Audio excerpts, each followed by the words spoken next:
Hi, I'm Lady Charmaine, and my guest today is no stranger to television or film. He is truly a Renaissance man who bursts on the scene starring alongside Sandra Bullock and Hugh Grant in the movie 2 Weeks' Notice. He currently stars in the hit TNT cop drama Southland as Detective Reuben Robinson. And now you can catch him in the popular sci-fi series Haven, airing this fall. And I want you to help me welcome Mr. Dorian Missick to the show. How you doing, Dorian, and welcome to the show. Hey, I'm pretty good. How you doing? Good. Now, Dorian, you have been a pretty busy man. I mean, you got it going on. You got 2 shows. You got Southland and Haven. Congratulations. Oh, thank you. Thank you. Yeah, I just got married, so I got to stay at work. You know? I know, that's right. Keep my wife. As they I get serious about things. As they say, happy wife, happy life. So that was good. Good choice, my friend. Now, Yeah. Dorian, before we get started, how did you get started into acting? Oh, I started out, I was sort of a child actor. I say sort of because I wasn't like one of those child stars, or I didn't really take it that seriously. But I started off young, something that I wanted to do. I was kind of a class clown. And I had a teacher whose son was an actor, still is. And she kind of dared me to go to this class that her son was taking, because she didn't think that I really understood what it took to be an actor. So she took me to a class that her son was in. And on the day that I was there, they were looking for kids to be in a commercial, kids who could break dance. And because I could break dance, I ended up in the commercial. And so that happened, like my first class, then I decided, yeah, this is what I want to do. So then for the rest of my life, I would go on audition here and there for commercials and little TV spots. But I didn't really start taking it seriously until I got to be about like 26 years old, when I had to decide, like, what am I going to do with my life? Okay. At 26. That's good. Yeah. So you landed your first big role starring alongside Sandra Bullock and Hugh Grant. What was going through your mind, and what made you go to that audition? That was crazy. I mean, I ended up auditioning for that. That was 2 weeks notice. I think that's when I was 26. And that's when I think I was 26 then. And that's when I decided, like, if I'm going to do this, I got to really get serious about it. So I, been taking a lot of classes, studying really hard, and just looking at a lot of different actors that I admired, watching their style, and just reading up on a lot of books. So then it was like right after I did that, this audition came up. Or while I was in the middle of that, this audition came up, and it was like a casting director that I met at a workshop that a lot of actors do. Like, you pay to meet casting directors or agents, and, they critique your work. Sometimes they end up working with you, sometimes they don't. This particular time it worked out. This lady brought me in on the audition, and I remember sitting in the room getting ready to audition for this thing, and I'm sitting next to, Bill Bellamy, Dave Chappelle, and I was thinking, I don't have a chance. Wow. Okay. I was thinking, this is not going to happen for me. And then they kept bringing me back. They brought me back a bunch of times. I must have went back 5 times before it finally happened. So you were sitting next to Bill Bellamy and Dave Chappelle for this same part? Yeah. It was crazy. Yeah, that was like a big deal to me, because I was fans of both of them, and to be sitting next to them and to be considered in the same league as them at that time of my career was like a really big deal, and it was a really big. It was kind of an affirmation that I was doing the right thing, that I was in the right place. For me, it's amazing how when God orders our steps, because I was listening when you said, how the teacher had you go to your teacher had you go to her son's acting class. You just happened to be the kid that was able to break dance. They were looking for somebody who was able to break dance, and how your steps are just being ordered. Then you got back, really, took the classes. 26, now you sit next to Bill Bellamy and Dave Chappelle. You get the part. I mean, if that's not a sign that this is what you're supposed to be doing, yeah. I don't know what is. Yeah. I listened. I didn't ignore it. When I heard that, when I answered that call, I was like, all right, I'm here. This is what I'm doing now. And that's great. And you currently star alongside veteran actress Regina King in the cop drama Southland. How did you land that role as Detective Reuben Robinson? That was one of those things. I mean, Southland is, I told the producers that when I met with them, I kept it really honest. I mean, a lot of times as actors, you take meetings and, you don't want to show how much you want a job, because you don't want to mess up your agent in the negotiation process. So you want to make it seem like you could care less if you get the job or not. Some actors, that's their approach. But Southland has always been one of my favorite. Is my favorite show on television. It was before I was on it, and it is my favorite show. And when I was younger, The Cosby Show was my favorite show. I auditioned for a couple of times, and I never got on it. My next favorite show was The Wire. The few times that I was offered roles, I wasn't available to do the parts. So here it is, another show that is my next favorite show, and I was like, I'm not going to miss out on an opportunity to be on this show. So I was doing another show, I was doing The Cape on NBC, which ended up getting canceled a little prematurely. And so when it got canceled, I sent an email to my agents and my managers, and I was like, well, now that I'm not on this show, I can do Southland. And they sent me an email back saying, do you know something we don't know? Because they weren't looking for anybody at the time. I just knew that I wanted to be on the show. Faith was speaking. Yeah. So a few months later when it came up, I told the producers how badly I wanted to do the show. And, of course, I was a fit. They didn't just throw it at me because I said I want to be on your show badly. I had to audition and prove that I belonged there. And that was done. I took care of it. I went in there and I did my thing. And then I ended up on the show next to the wonderful Regina King. I love the faith that you was like, no, I could do Southland, so now I'm available. So that's going to be my next job. And it's funny how you say you love the show Southland. Because, see, I didn't tell my mom I was interviewing you because that's her favorite show. And so she's going to be shocked. She's going to be shocked when she hears this interview. So I just kept that one under my belt. So she has no idea. So when she hears it today, she's going to be really excited. So I just wanted to make sure I told you that. So she loves that. She DVRs it. That's her thing, is Southland. So I wanted to make sure. Oh, great. Yeah. So what kind of work did you have to do to get prepared to be a detective? Did you have to do any research?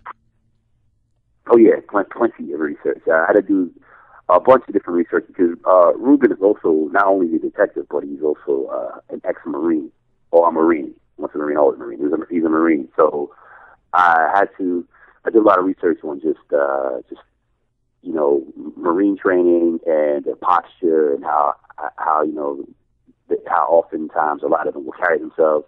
So we did that, and then also for the show, we went to the academy. We went to the police academy, and that's like part of the training that TNT puts the cast members through. So that was a good opportunity, especially with me being a new cast member. It helped me get an opportunity to kind of bond with the cast before we actually started shooting. Because, Lucy Liu and I were new kids on the block. So it was an opportunity to prove that we belong there. And obviously you did. I can tell that you really took to your character. And the reason why I can say that is because your work paid off. Now you're playing a detective on the Syfy channel in Haven. So it's like you were a detective here doing so well. Now you're over here. Tell us about the show and your character for that television show. Oh, for Haven? Yes. Yeah. It's funny. It's like now that I'm in my 30s.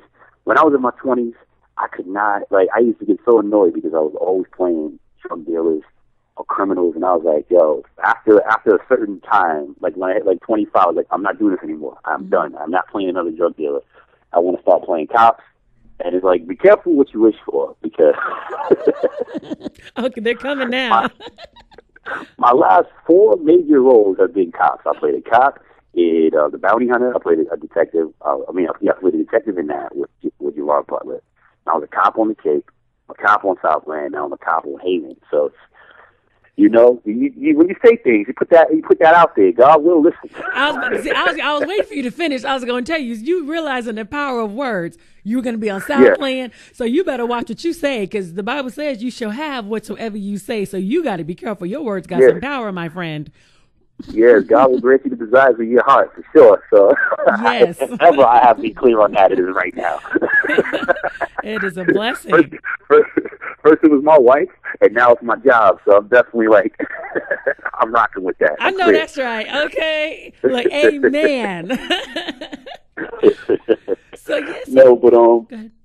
On Haven, like you were saying, to get back to that, the character I play is Tommy Bowen, and for those who watch the show, understand that Haven is based on a novel called The Colorado Kid, and which I think it's a Stephen King thing, and it is Stephen King stories. And this is a town where there are people who have what they call troubled people, and they have these issues with special powers or things that happen to them that are triggered by activities that triggered by things in their lives. And sometimes it causes them to be criminals, and sometimes it's a supernatural power that helps them, better their lives. But they have a department that's kind of dedicated to solving those crimes in the town of Haven. My character, Tommy Bowen, is a cop from Boston who comes into town in search of a serial killer that left Boston and headed to Haven. And he kind of gets mixed up in that whole world that's happening over there. Wow. And so it's a fish out of water story. It's really a lot of fun. I mean, this guy's super dynamic. I love this character, and he's like the complete opposite of all the people on that show, which is so much fun. Now, out of all the characters you've played thus far, which one has been your favorite? You know what? I like them all. Each one of them I like for different reasons. You know, I really liked Bobby, the character that I played in Bounty Hunter. I really liked him because he was a loyal guy. He's a loyal friend. I consider myself a loyal friend. So he was very loyal to Gerard Butler and Jennifer Aniston's characters when people thought he might have been a dirty cop. So I like that about him. On the tape, once again, it was I like that guy because he was conflicted. And any actor would love to play a character with conflict. And he was conflicted because he was framed. No, he had to frame his best friend in order to save his back. And so to play a character like that, who's kind of a snitch and kind of a low-down dude, you would think, and to try to bring some heart to him was really fun to do that year. I love Ruben on Southland because he's a guy who, he's a family man, very together, and his life is, is pulled together very well. And it's, to play a role like that is kind of interesting and try to bring some interest to that character, because on the paper could kind of sound boring, but to bring something like that and bring life to him and make him interesting was a really good challenge. And I was on my favorite show working with one of my favorite actors. You really can't beat that. And now with Haven, what I love is, kind of jumping into the sci-fi world and being this fish out of water, like not having to be responsible for maintaining and upkeeping all the sci-fi element of the show. Just kind of being, this dude, this city cop who drops down in this world and having to deal with it. I love it. And also because he's one of the first, not the first, but one of the first Black characters on the show. And oftentimes when you have these science fiction shows or science fiction movies and you put Black people in them, Black people don't respond the way that we know Black people wouldn't respond. Because in the movies they always have like something happening and the Black dude running to see what's going on, and that's why he's always the first one to die. Because the reality of the fact is, if something's going on, brothers going the opposite direction. We don't go in the direction of something. We don't last long. Yeah, that is funny. So that's what I like about this guy on this show, because he's not like, he hasn't completely bought into the world. He's like, I don't believe this. I think you guys are crazy. I'm here to solve a crime, but I'm not completely bought into this whole thing of people having special powers and all that. I think that's some old weirdo stuff that you guys are into. But as long as it doesn't get in my way, I will do what I have to do. And so I dig that they allow him to kind of be culturally correct. Okay. And so with your busy schedule, you're starring also in a movie called Big Words. It's a new indie film. Tell us about that, and also the title. What does Big Words mean for this movie? Well, yes, the name of the movie Big Words stars myself, Banga Bear from The Wire. The guy played Chris in The Wire. And Yaya DaCosta, who was the last film she did that was really big, was The Kids Are All Right, but a lot of people know her from America's Next Top Model. I hate to say that because she's so much more than just that, but I remember her. And she had the T-shirt Respecto from America's Next Top Model. I definitely remember her. Okay. Yeah. So, but the film is, like you said, it's called Big Words, and Big Words is actually my character, John Smith. It's his nickname. His name is John Big Words Smith. And it deals with Brooklyn on the day of Obama's election. Okay. When and it's kind of like three best friends from growing up. We were also in a rap group. We were like kind of like a failed rap group at that. And we've lost touch over the years because of various things in our lives. Mainly because we've had fallen out because we've all decided to go very different directions in our lives. And this election and Banga's character, he has a election viewing party, and it kind of brings us all together to kind of hash out all of our stuff on that night. And I kind of compare it to Do the Right Thing, or it's kind of like Do the Right Thing on election day, because there's so much that happens. Brooklyn is such a big character in the film the Obama election played such a major, just that air of hope, right? The energy of hope in the air played such a major character in it. But it's a really beautiful piece. Neil Drumming is the writer and the director, and he went to school for screenwriting, but his day job was that he was a music journalist for various magazines, Spin, Rolling Stone, things like that. And so this is his first feature piece, and it's a labor of love. I mean, it's something I'm really excited about, and I hope to see a lot happen with this project because it's really incredible. So when can we expect to see it? Is it going to be in any film festivals or maybe hit the theaters? Yeah, I mean, the game plan is to get it in the theaters, I mean, as most films, but we're definitely going to do the film festival circuit with it once it's all said and done. But, I mean, we literally just wrapped this movie 3 days ago. Oh, wow. So, brand new. Okay. I've been doing double duty. I've been flying back and forth between New York and Canada is where we shoot Haven. So I've been in Nova Scotia and in Canada back and forth for the last couple of weeks just until we finish the movie. I mean, you are literally a busy brother. Man, okay. Staying busy. Got bills to pay. I know that's right. And they ain't waiting for nobody. I know that's right. In addition to you doing films, do you also have a desire to direct at all? Yeah, definitely. I actually directed my wife in a play last summer. Her name's Simone Missick, but stage name Simone Cook. But I directed her in a play last summer. She and she was a company of actresses that she works with called the Sorrell Group. They all wrote an original piece, and I directed it for the DC Theater Festival. And it's something that I've been interested in doing. I jumped both feet into that process, and I had so much fun that I definitely see myself continuing to do that as my career goes on. So do you want to direct stage plays, or do you want to also do film and television as well? A little bit of everything. Any place where actors are paid money to say lines, I want to have the opportunity to direct it. I'm also on a web series called Lennox Avenue, which is something we were supposed to air on BET, but I don't know if that's happening anymore. So, but it was something that we've done a couple episodes of that, and I've been considering directing a few of those as well. Okay. So you have quite a few things going on. But guess what, Dorian? I heard you're also a talented DJ. I heard you're a mix master on the Wheels of Steel. Tell me about that. How long you been DJing? Yeah, something I've been doing. I don't know. It's a tough call because I've always been a record collector and always been somebody who's played records and done little house parties and things. But I don't know, like, at one point in time, I just had to decide, like, look, I guess I'm actually a DJ, because I didn't do clubs and things until, like, the last 4 years. It's been the last 4 years I've been doing clubs, but before that, I was only doing, like, house parties. If a friend was having a party, they knew I had turntables and records. They would ask me to play, or I usually would do my own barbecues. I would play records there, and, mixing and blending and scratching, but I didn't think anything of it because all the DJs I knew were so much, in my mind, was so much better than me, so I didn't ever consider myself one. And now that I've been doing, I got my weekly party in L.A. called Cherry Poppin', which is every Wednesday night at the Room. That is a very big party that happens every Wednesday, grown folks affair, and it's the first and only party like that in all of Los Angeles. Wow, it's called The Room? So, yeah, it's at the Room. The party's called Cherry Poppin', but the venue's called The Room. It's on Cahuenga, 1626 North Cahuenga Boulevard.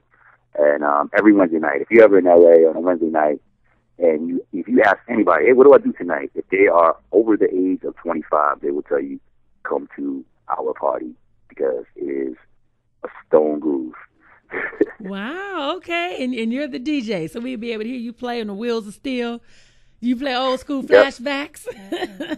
Yep, I play everything. Mostly, a lot of classics, real, just good, just deep soul music, good music, I'm not against playing anything new. It's just, we don't do a lot of the radio stuff, because you can hear that at home. When you come out to dance. There's none of that Hollywood, stand in line, bottle service, garbage. Now you come in and you let loose.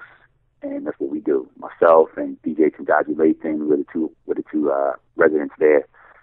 And my host, KG Superstar, Monica Payne, Carlos Tosplito. We have we have a great following. It's a great, incredible party that happens every week. And people are always like, all my friends who come in from New York, whenever they go, at the end of the night, they're always running up on me like, yo, as many years as I've been coming back and forth to LA, I've never been to a party like this. This was like being home, man. Wow. And I was like, yeah, that was the point. That was the point. You know, like, I didn't want to make it like an exclusive, like, yo, if you're not from New York, you won't enjoy this party.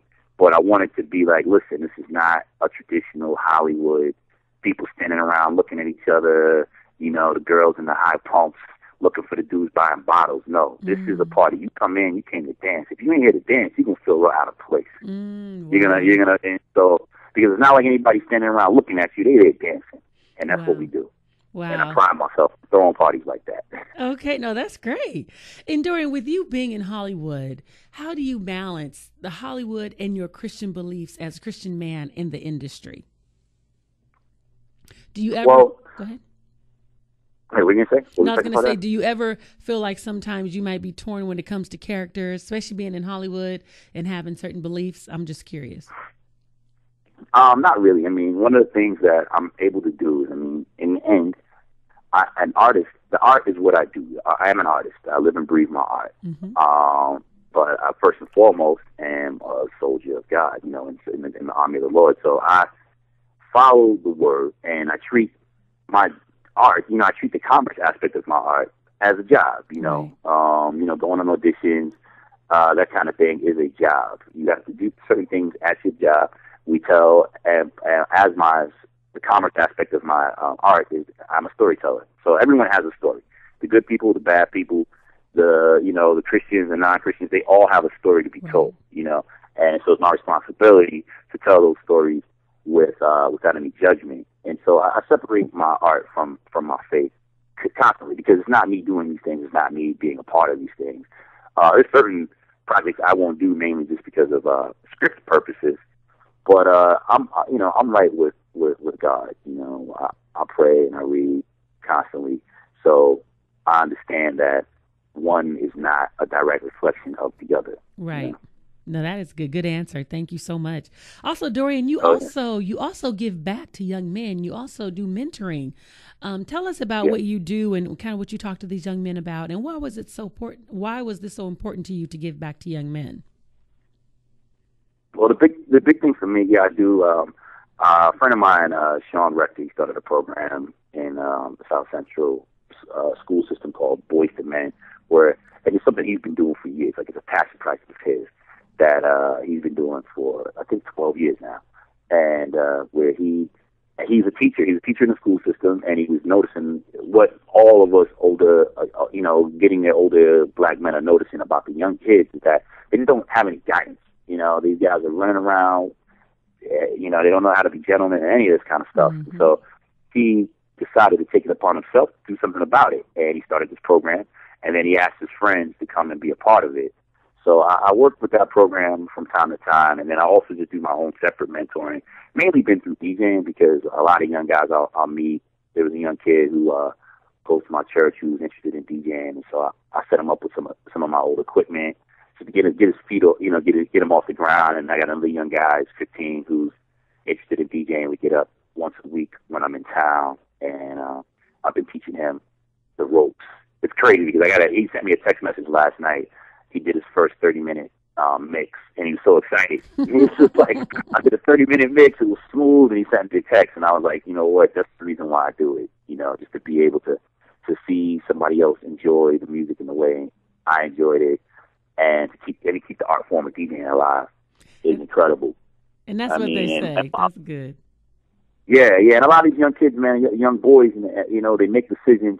He's not one of them. This kid who I'm mentoring, he's not that problem. He's got a great household, so he doesn't fall into this category. But a lot of kids, they don't have a very balanced household, and their images of what it means to be a black man comes from, you know, hip hop or what they see on television. And you know, I think it's important for them to see a black man like myself who's on television, who has a life and has a job that seems untouchable and seems like something that you would never meet someone like that. And if you did meet him, he probably wouldn't be a down to earth or a cool dude. He'd probably be like a nose in the air type of cat. Mm-hmm. And then to meet me and to understand that I'm tangible, I'm here, we can talk. I know what you're talking about. I understand what you've been through. I've been through that. You know, I have a background that might be similar to yours.